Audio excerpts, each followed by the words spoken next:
है वो बतदरीज हो रही है, वो आहिस्ता आहिस्ता कमी हो रही है। और इसकी वजह से अभी तक हमारे हस्पतालों के अंदर जो इंतहाई निगहदाश्त के मरीज हैं उनके ऊपर अभी भी प्रेशर मौजूद है। और आज भी पाकिस्तान के अंदर 5300 से ज़्यादा ऐसे कोरोना के मरीज हैं जो हस्पतालों में ऑक्सीजन के ऊपर इस वक्त हैं, ऑक्सीजन बेड्स के ऊपर हैं, या वो वेंटिलेटर पे हैं, या high flow low flow oxygen के अंदर है। तो हमारा हस्पताल का निज़ाम जो है वो अभी भी दबाव का शिकार है। इसी तरीके से ऑक्सीजन की जो सप्लाई है, आपको पता है हम उसके ऊपर बड़ी कड़ी नज़र रखते हैं और कई हमने फैसले भी किए उसकी सप्लाई को बेहतर करने के लिए। और वो भी जो है हमें एक एलिवेटेड सतह के ऊपर, एक बढ़ी हुई सतह के ऊपर कंजम्पशन नज़र आ रही है। और जो हमारे पास मार्जिन मौजूद है ऑक्सीजन सप्लाई करने का और ऑक्सीजन की जो डिमांड इस वक्त है, जो तलब है, जो तकरीबन 2 गुना जिसके अंदर इजाफा हुआ है पिछले चंद हफ्तों के अंदर, ये कोरोना के मरीज जो अस्पतालों में बढ़े हैं उसकी वजह से, जो मेडिकल पर्पसेस के लिए, जो सेहत के लिए जो ऑक्सीजन का इस्तेमाल है उसमें जैसे मैंने कहा कि तकरीबन 2 गुना का इजाफा हुआ चंद हफ्तों के अंदर। वो की बुनियादी वजह बनी यही कि ये चौथी लहर की वजह से जो कोरोना के मरीजों का में इजाफा हुआ अस्पतालों के अंदर। ये सब देखते हुए कि सूरत हाल बेहतर भी हुई है लेकिन खतरा मुकम्मल तौर पर ख़त्म भी नहीं हुआ, तो हमने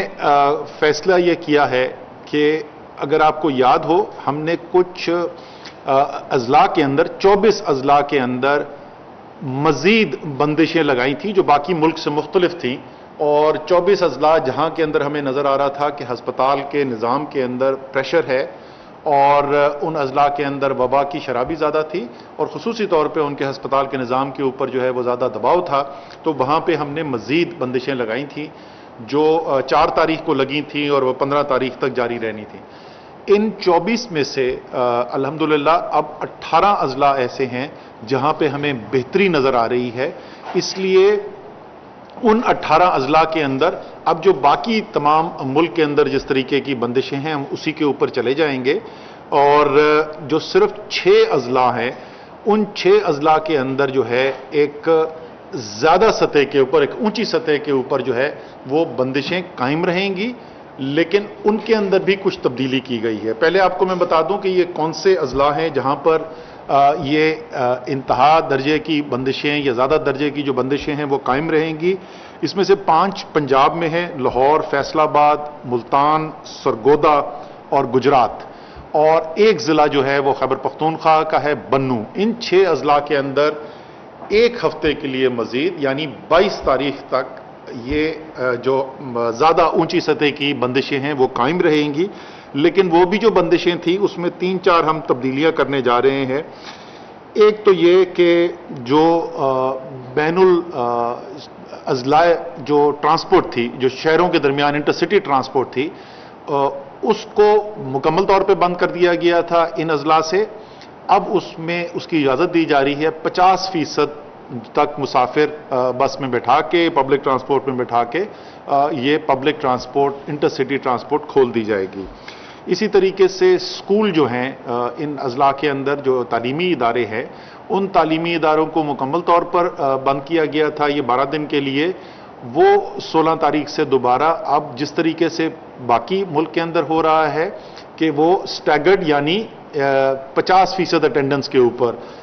जो है वो स्कूल्स और तालीमी इदारे दोबारा खोल दिए जाएंगे और इनकी क्लासेस जो हैं वो जुमेरात से शुरू हो जाएंगी। हमारे आउटडोर डाइनिंग जो है, जो रेस्टोरेंट्स हैं वहाँ पर बाहर बैठ के जो खाने का इंतज़ाम है उसमें इनके लिए टाइम जो है वो बदल कर 10 बजे तक कर दिया गया था, उसको 12 बजे तक ले जाया जा रहा है। लेकिन इंडोर डाइनिंग जो है वो फिर भी बंद रहेगी इन 6 अजला के अंदर।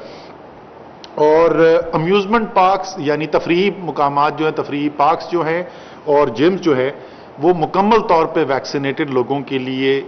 खोल दिए जाएंगे। अम्यूज़मेंट पार्क्स जो है उसमें 50% की जो कैपेसिटी है उसके ऊपर उनको खोला जाएगा।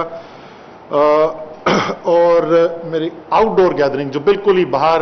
لوگوں کی جمع ہونے کی کسی بھی مقصد کے لیے اس کے اوپر پابندی لگائی گئی تھی، وہ اب ختم کر کے اس کو 400 تک لوگوں کی گیدرنگ جو ہے اس کو الاؤ کیا جائے گا. جو اندرونی گیدرنگز ہے اس کے اوپر پابندی لگائی جا رہی ہے، پابندی جاری رہے گی، پہلے سے لگی ہوئی ہے، ان 6 اضلاع کے اندر وہ جاری رہے گی. تو یہ تو وہ اقدامات ہیں جو ان 6 اضلاع کے لیے ہیں، جو انتہا درجے کی بندشیں ہیں. باقی جو ملک کے اندر جو چل رہا تھا بندشوں کا سلسلہ، جو 15 ستمبر تک کے لیے اعلان کیا گیا تھا، اس کو 30 تاریخ تک کے لیے آگے بڑھایا جا رہا ہے. اور امید یہ ہے کہ 2 مختلف چیزوں سے، ایک تو یہ کہ جیسے ہم دیکھ رہے ہیں کہ آہستہ آہستہ وبا کا پھیلاؤ نیچے آ رہا ہے، مثبت شرح کے اندر کمی آ رہی ہے، اور چوتھی لہر جو ہے وہ ہمیں کمزور پڑتی ہوئی نظر آ رہی ہے. اس کو اگلے 15 دن کے اندر اور مزید اس رجحان کے اندر استحکام آئے گا، اور ہمارے کیسز کے اندر کمی آئے گی، ہسپتال کا جو نظام ہے اس کے اوپر پریشر کم ہوگا. اور دوسری یہ چیز کہ یہ انتہائی ضروری چیز ہے کہ جو ویکسینیشن کا عمل چل رہا ہے اس کے اندر ہم دیکھنا چاہتے ہیں کہ مزید تیزی آئے. جیسے آپ کو پتا ہے کہ ہم نے بڑے شہر جو پاکستان کے ہیں 24 شہروں کے لیے بڑے ہدف ایک سیٹ کیا تھا. مشکل ہدف ہے لیکن ناممکن ہدف نہیں ہے، لیکن انتہائی ضروری ہدف ہے. اور وہ یہ ہے کہ ان بڑے شہروں کے اندر جو پاپولیشن یعنی 15 سال سے اوپر کی جو آبادی ہے ان شہروں کی، 40% ان کی آبادی کا جو ہے وہ ہم نے مکمل طور پر ویکسینیٹ کرنا ہے. یعنی صرف ایک ڈوز نہیں، دونوں ڈوز لگ چکی ہوں ان کو. یہ ہدف اگر ہم پورا کرتے ہیں تو ہمیں پوری امید ہے کہ جب تک ہم ستمبر کے آخر میں آئیں گے تو ہم جو بندشیں ہیں اس کے اندر مزید کمی کر سکتے ہیں، اور یہی راستہ یہاں سے باہر نکلنے کا. ہم چاہتے یہ ہیں کہ یہ بندشیں آہستہ آہستہ بالکل ختم کی جا سکیں تاکہ زندگی کا پہیہ جو ہے وہ ایک بغیر کسی رکاوٹ کے چل سکے، اور ساتھ ساتھ ملک کے صحت کے نظام کے اندر بھی ایسا خطرہ نہ پیدا ہو کہ جیسا ہم پہلے دیکھ چکے ہیں جب بھی لہر آتی ہے تو ہمارے ہسپتالوں کا نظام کے اوپر دباؤ نظر آنا شروع ہوتا ہے. اس کے لیے میں یاد دہانی کرا دوں کہ کیونکہ یہ ایک معاشرے کے لیے، مجموعی طور پہ معاشرے کے لیے، قوم کے لیے ضروری ہے، اس لیے جیسا ہم نے پہلے اعلان کیا تھا کہ ہم جیسے جیسے وقت آگے گزرتا جائے گا ہم بندشیں لگانی شروع کر دیں گے. اب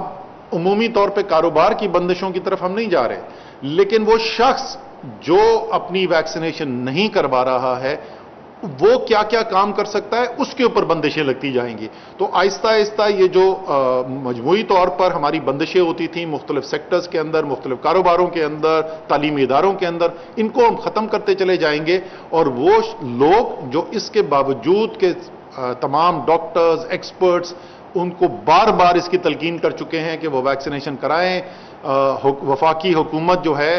وہ تقریباً 200 ارب روپے کی ویکسین کی فراہمی کا سلسلہ جاری کیے ہوئے ہے. ملک کے اندر ہزاروں ویکسینیشن سینٹر کھلے ہوئے ہیں، ہزاروں موبائل ویکسینیشن ٹیم گھوم رہی ہیں. اگر اس کے باوجود بھی لوگ جو ہے وہ ویکسین نہیں لگائیں گے تو آہستہ آہستہ ان کے لیے ہم بندشیں بڑھاتے چلے جائیں گے، اور وہ ایسی ایکٹیویٹیز، وہ ایسے کام جس سے وہ دوسروں کی صحت کے لیے خطرہ بن سکتے ہیں ہم ان سے روکنا شروع کر دیں گے. تو یاد دہانی کے لیے آپ کو بتا دیں کہ 5 کون سی چیزیں ہیں جو آپ نہیں کر سکیں گے اگر 30 ستمبر تک آپ دونوں ویکسین کی ڈوز نہیں لگوا چکے ہیں. سب سے پہلے تو جو تعلیمی اداروں کے اندر ہے کام کرتے ہیں تمام، چاہے وہ انتظامیہ کا عملہ ہو یا ٹیچرز ہوں یا ڈرائیور ہوں جو ان کے ٹرانسپورٹ کا کرتے ہیں، اگر وہ مکمل طور پہ ویکسین نہیں لگوا چکے، دونوں ڈوز نہیں لگوا سکے تو 30 ستمبر کے بعد وہ اپنا کام جاری نہیں رکھ سکیں گے جب تک کہ وہ اپنی مکمل ویکسینیشن کمپلیٹ نہ کر لیں. اس کے علاوہ ایئر ٹریول، چاہے وہ اندرون ملک ہو یا بیرون ملک ہو، اگر آپ نے دونوں ڈوز ویکسین کی نہیں لگوائی بھی 30 ستمبر کے بعد آپ پاکستان میں کسی جہاز کے اندر سفر نہیں کر سکیں گے. شاپنگ مالز جو ہیں، آپ کی شاپنگ مالز کے اندر چاہے وہاں پہ آپ نوکری کرتے ہوں یا آپ وہاں پر شاپنگ کے لیے جا رہے ہوں، اگر آپ نے مکمل طور پر ویکسینیشن نہیں کرائی بھی 30 ستمبر کے بعد آپ کسی شاپنگ مال میں پاکستان میں انٹر نہیں ہو سکیں گے. اسی طریقے سے ہوٹلز، گیسٹ ہاؤسز جو ہے ان کے اندر بکنگ جو ہے وہ بند کر دی جائے گی किसी भी ऐसे शख्स के लिए 30 सितंबर के बाद जो मुकम्मल तौर पर अपनी वैक्सीनेशन कंप्लीट ना करवा चुका हो। और आखिर में इंडोर हो या आउटडोर डाइनिंग हो, रेस्टोरेंट्स हो, शादियां हो, उसके अंदर आपकी शिरकत मुमकिन नहीं होगी अगर आप मुकम्मल तौर पर वैक्सीनेशन नहीं करवा सके। तो ये 5 बड़े सेक्टर्स ऐसे हैं, ये ऐसी आपकी एक्टिविटीज हैं जिनके ऊपर पाबंदी लग जाएगी अगर आप मुकम्मल तौर पे, मैं बार बार इस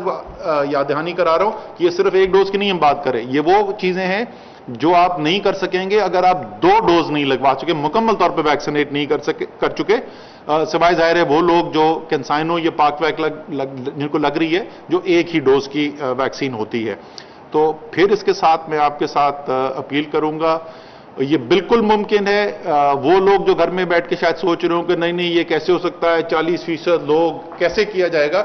तो इत्तलान अर्ज है कि इस वक्त इस्लामाबाद के शहर के अंदर, जिसकी 20 लाख से ज्यादा आबादी है, कोई छोटा शहर नहीं है, 22-23 लाख आबादी है, वहां पर जो हमारी 15 साल से ज्यादा उम्र की आबादी है, उसका 52% जो है वो मुकम्मल तौर पर वैक्सीनेट हो चुका है। तो कोई वजह नहीं है कि ये पाकिस्तान के बाकी बड़े शहर इस हदफ तक ना पहुंच सकें। तो अवाम को भी मैं अपील कर रहा हूं कि आइए, खास तौर पे उनको जिनकी दूसरी डोज ड्यू हो चुकी है, यानी जिनको पहला वैक्सीन लगवाए हुए 28 दिन से ज्यादा हो चुके हैं और अभी तक उन्होंने दूसरी डोज नहीं लगाई, फौरी तौर पर जाइए और दूसरी डोज लगाइए। और इसी के साथ साथ मैं सूबाई हुकूमतों, बाकी जो हमारे वफाक की इकाइयां हैं, उनके इंतजामी अमले को भी ये रिक्वेस्ट कर रहा हूं कि वैक्सीनेशन का अमल जो है उसको तेज तर किया जाए, लोगों के लिए आसानी पैदा की जाए, और ताकि सारे मिलकर मिनहसुल कौम, जिस तरीके से हमने इस वबा का मुकाबला किया, जिस तरीके से तमाम दुनिया से हमने खराज तहसीन हासिल किया, पाकिस्तान की नेकनामी हुई दुनिया के अंदर कि हम उन कौमों में से हैं जिन्होंने कोरोना के अंदर बेहतरीन तरीके से लाएअमल इख्तियार किया। कौम ने मिलकर, हर मुल्क के शोबे ने मिलकर इसकी कामयाबी को यकीनी बनाया है। इसी तरीके से अब इस वैक्सीनेशन के अमल को भी हम मुमकिन बनाएं और इंशाअल्लाह ताला उसके बाद, जैसे मैंने पहले कहा कि जिंदगी का पहिया चलेगा बगैर किसी रुकावटों के। अल्लाह ताला हमारी पहले भी मदद करता रहा है और इंशाअल्लाह ताला आइंदा भी अल्लाह